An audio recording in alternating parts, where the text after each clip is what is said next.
दोस्तों, इस मूवी की शुरुआत फ्लोरिडा शहर से होती है, जहां पर हम एक छोटे से कैफे को देखते हैं जिसमें एक 17 साल की लड़की लीजा काम करती है। वो सभी कस्टमर्स को बहुत अच्छे से ट्रीट करती है, जिससे उसका बॉस उससे बहुत खुश होता है। लीजा अपना काम खत्म करके रोज की तरह अपने घर जा रही है, तभी हमें उसके चेहरे पर एक उदासी देखने को मिलती है। सभी काम खत्म करने के बाद जब घर जाती हैं तो चेहरे पर स्माइल होती है, लेकिन लीजा के लिए घर का मतलब कुछ और ही था, क्योंकि वो घर उसके लिए एक नर्क से कम नहीं था। इसलिए रास्ते में वो उसके साथ हो रही बुरी चीजों के बारे में सोचती है, जिसमें एक आदमी को देखते हैं। अब ये आदमी कौन है ये हमें आगे पता लगेगा। तभी जाते हुए सुनसान रास्ते में उसकी नजर एक ब्लैक कार पर पड़ती है, जिसे देखकर वो काफी घबरा जाती है और साइकिल की स्पीड तेज करके उससे दूर भागती है और सीधा अपने घर जाकर रुकती है, जहां हमें पता चलता है कि ये लीजा का घर नहीं है। वो अपनी नानी और उनके बॉयफ्रेंड मॉरिस के साथ रहती है। मॉरिस वही आदमी है जिसके बारे में लीजा अभी थोड़ी देर पहले सोच रही थी, जहाँ मॉरिस उसकी नानी को फाइनेंशियली सपोर्ट करता है, जिसके बदले उसे हर रात लीजा के रूम में एंट्री मिलती है। एक दिन लीजा इन सभी चीजों से परेशान होकर सुसाइड नोट लिखती है, पर उसके अंदर इतनी हिम्मत नहीं होती कि वो जान दे सके। यहाँ हमें पता चलता है कि लीजा की माँ ने 14 साल की उम्र में ही उसको उसकी नानी के पास भेज दिया था। लीजा को यही लगता था कि उसकी नानी की फाइनेंशियल कंडीशन ठीक नहीं है, इसलिए वो अपनी सैलरी उन्हें दे दिया करती थी ताकि उन्हें मॉरिस की मदद ना लेनी पड़े। लेकिन लीजा के इतना करने के बावजूद भी आज तक कुछ भी नहीं बदला। अगले दिन लीजा अपनी छोटी बहन को कॉल करती है और वो उसे बताती है कि उसे यहाँ पर नहीं रहना है, उसे यहाँ बिल्कुल अच्छा नहीं लगता। अपनी छोटी बहन से बात करने के दौरान वो अपनी मॉम से भी बात करती है। लीजा के साथ हो रही जो भी घटनाएं होती हैं उसके बारे में लीजा अपनी मॉम को बताती भी है, जिसको सुनने के बावजूद उसकी मॉम कहती है कि कुछ भी हो, लेकिन तुम्हें वहीं रहना है और तुम्हें अपनी नानी को सपोर्ट करना है। और ये सब कहकर उसकी मॉम फोन रख देती है। अब यहाँ पर एक बात तो साफ हो जाती है कि लीजा के साथ हो रही घटनाओं के बारे में उसकी मॉम को पहले से ही सब कुछ पता होता है, मगर लीजा की मॉम को इससे कोई फर्क नहीं पड़ता कि वहाँ उसके साथ क्या हो रहा है। अब हम यहाँ देखते हैं कि लीजा की जिंदगी पूरी तरह से नर्क बन चुकी थी, लेकिन क्या इससे भी बुरा और भी कुछ हो सकता था? अब हम यहाँ देखते हैं लीजा की जिंदगी में इससे भी बड़ा तूफान आने वाला था, जो लीजा की जिंदगी को बिल्कुल झकझोर कर रख देगा। अगले दिन जब वो कैफे से निकलती है तो उसे रास्ते में फिर से वही ब्लैक कार दिखाई देती है, जिसको उसने पिछली रात को देखा था।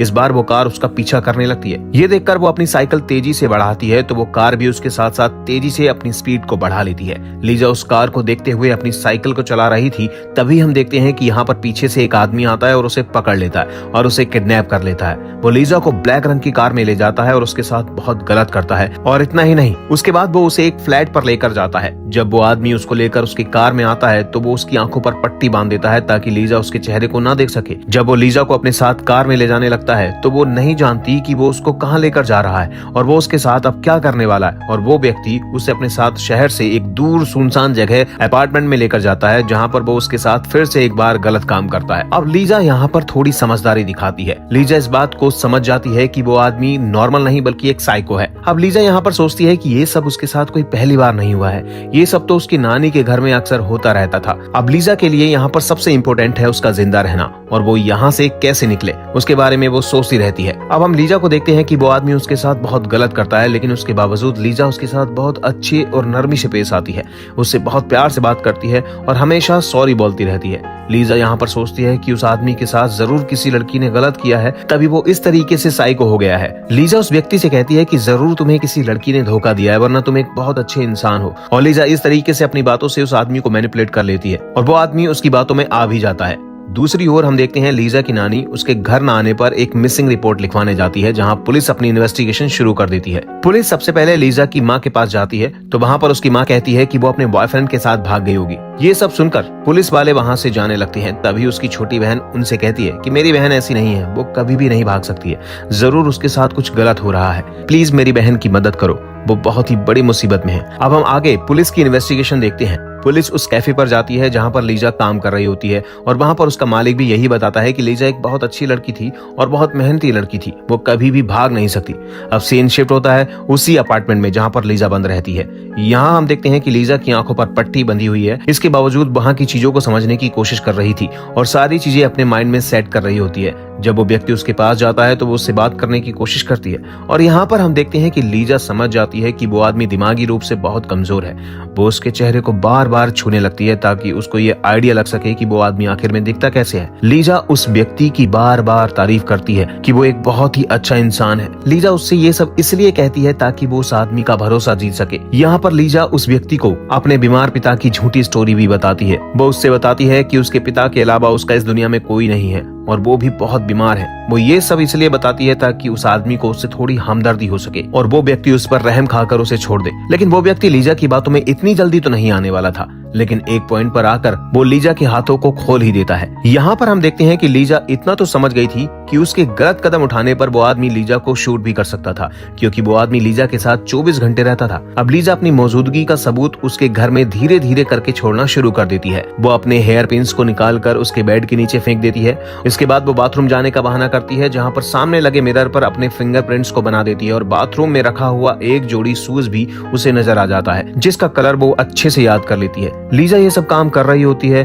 तभी वो आदमी समझ जाता है कि लीजा ने बाथरूम में खुद को बंद कर लिया है, इसलिए वो गेट को फोर्सफुली खोलकर अंदर आ जाता है। लेकिन लीजा यहाँ पर जानबूझकर नॉर्मल रिएक्ट करती है। वो यहाँ पर उसके साथ ऐसा प्रिटेंड करती है कि उसे उसकी बहुत ज्यादा फिक्र है। एक रात जब वो आदमी सो रहा होता है तो वो चुपचाप उठकर उसके फोन से कॉल लगाने की कोशिश करती है। जब वो वहाँ पहले दिन आई थी तभी उसको अंदाजा हो गया था कि इस घर में एक टेलीफोन है, लेकिन इससे पहले वो कॉल लगा पाती वो आदमी जग जाता है और वो लीजा को पकड़ लेता है। वो आदमी लीजा से कहता है कि तुम बहुत ज्यादा चालाकी दिखा रही हो, पर हम देखते हैं वो आदमी बहुत ज्यादा वायलेंट हो चुका होता है। यहाँ पर वो लीजा को जान से मारने की कोशिश करता है, लेकिन लीजा इस बात पर कहती है वो सिर्फ अपने बीमार पिता की तबीयत पूछने के लिए कॉल कर रही थी और इसके अलावा वो कुछ भी नहीं चाहती। वो अपने पिता को बताना चाहती थी कि वो खुश है और वो उसके लिए परेशान ना हो। अब लीजा की ऐसी इमोशनल भरी बातों को सुनकर वो आदमी काफी इमोशनल हो जाता है और वो उसे छोड़ देता है और फिर शांत हो जाता है। ऐसी कंडीशन में लीजा को उसकी बहन की कही बातें काफी याद आती हैं। उसकी छोटी बहन ने उसे कहा था चाहे कुछ भी हो, कोई भी हालात हो, लेकिन कभी भी गिव अप मत करना।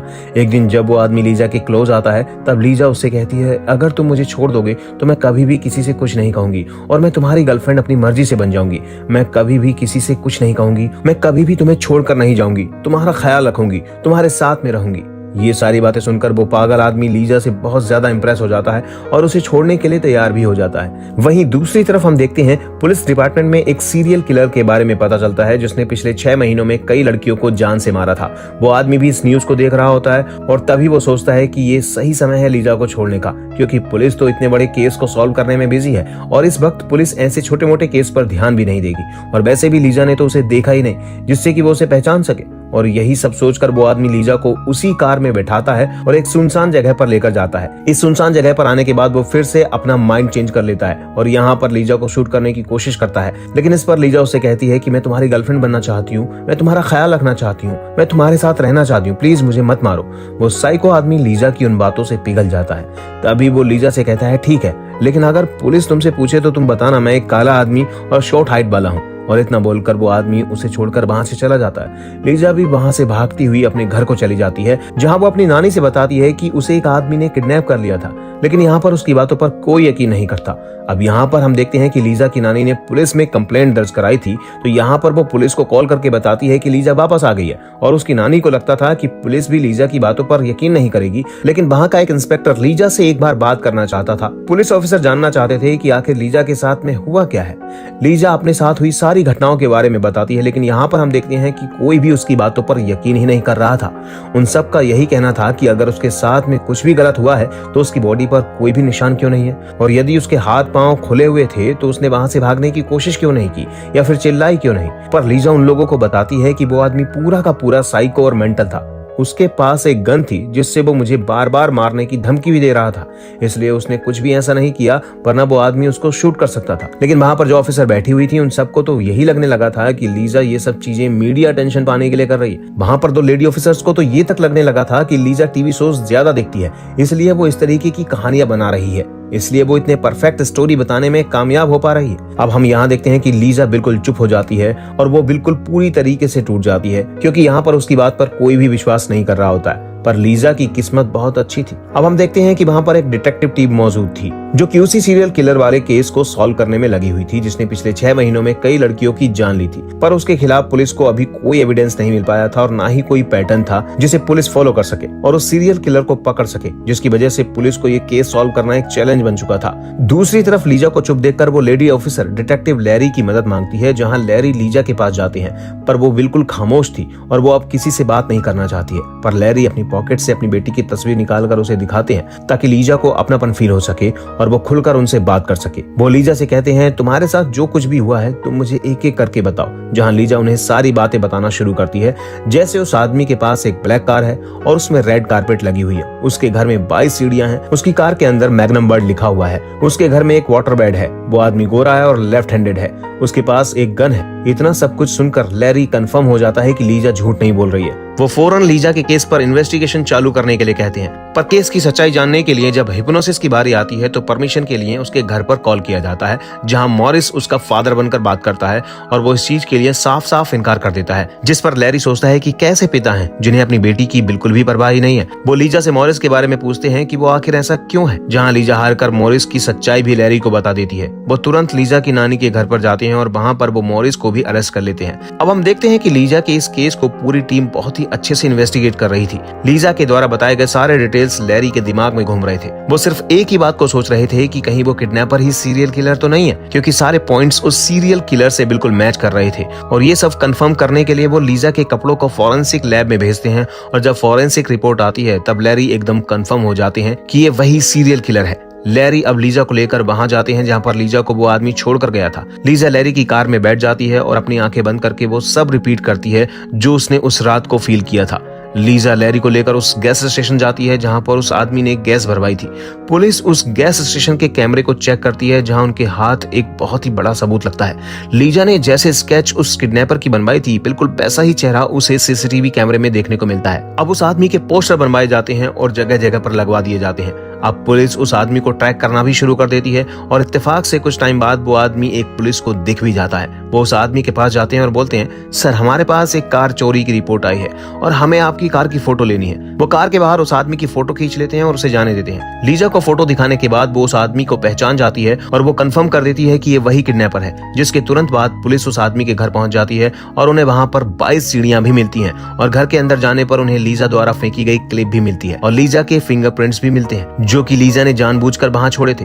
अब इतने सारे सबूत मिलने के बाद में तो पुलिस उसे पागलों की तरह ढूंढना शुरू कर देती है, जो कि उन्हें फाइनली मिल भी जाता है क्योंकि आराम से वो खुलेआम घूम रहा था। ठीक उसी वक्त बहुत सारे पुलिस ऑफिसर्स उसे गन पॉइंट करके चारों तरफ से घेर लेते हैं और आज इतने बड़े मुजरिम को अरेस्ट कर लिया जाता है। ये सब होने के बाद में लैरी लीजा को ये सारी खबर देते हैं, जिसके बाद लीजा की बहादुरी के लिए सभी लोग उसका क्लैपिंग करके स्वागत करते हैं। लीजा ने अपने साथ साथ उन लड़कियों को भी आज इंसाफ दिलाया था जो बेकसूर थी और उस सीरियल किलर को पकड़कर आगे होने वाले क्राइम्स को भी रोका था। अब हम यहाँ देखते हैं कि लीजा अपनी नानी के घर नहीं जाना चाहती थी क्योंकि वो एक नर था, इसलिए लैरी लीजा की आंटी और अंकल को वहां पर कॉन्टेक्ट करके बुलाते हैं। लीजा के साथ इतना कुछ हो गया था, इन सब के बारे में अंकल और आंटी को कुछ भी नहीं पता था।